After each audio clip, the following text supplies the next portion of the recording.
Otep, est-ce que Corneille Nangaa s'est repenti sincèrement? Si oui, on écoute.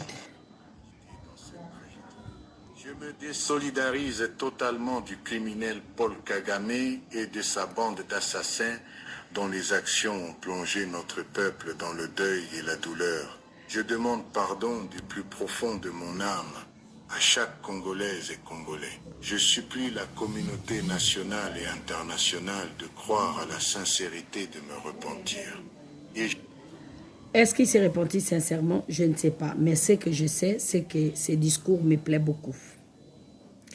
Ces discours venant d'un leader national, politique, que vous le considérez rebelle ou pas, en tout cas, aucun d'entre nous ici ne va pas lever son doigt qui n'a jamais trahi la nation, n'a jamais trahi la République. Donc ceux qui savent qu'ils n'ont jamais trahi la République, n'ont jamais trahi la nation, n'ont qu'à jeter la pierre sur lui.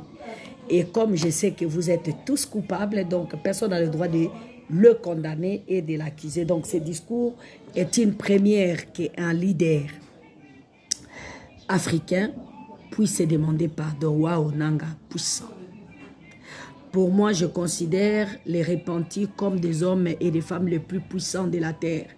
La grandeur pour moi, c'est la capacité de reconnaître ses erreurs, la capacité d'assumer ses erreurs, la capacité de confesser ses erreurs, la capacité de demander pardon. Pour moi, ça c'est la question de grandeur.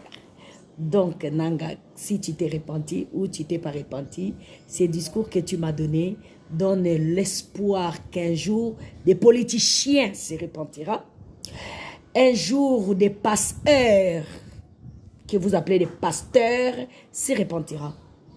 Des traîtres, que vous appelez des prêtres, se repentira. Des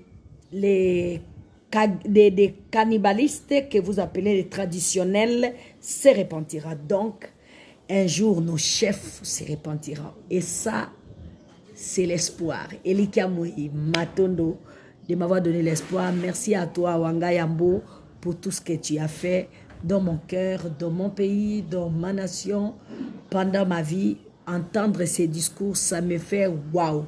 Alors, je dis ceci. Parmi nous tous ici, c'est lui qui sait que lui aussi, d'une manière ou d'une autre, a détourné l'argent de ces peuples, de cette nation, n'a pas le droit de jeter la pierre sur lui.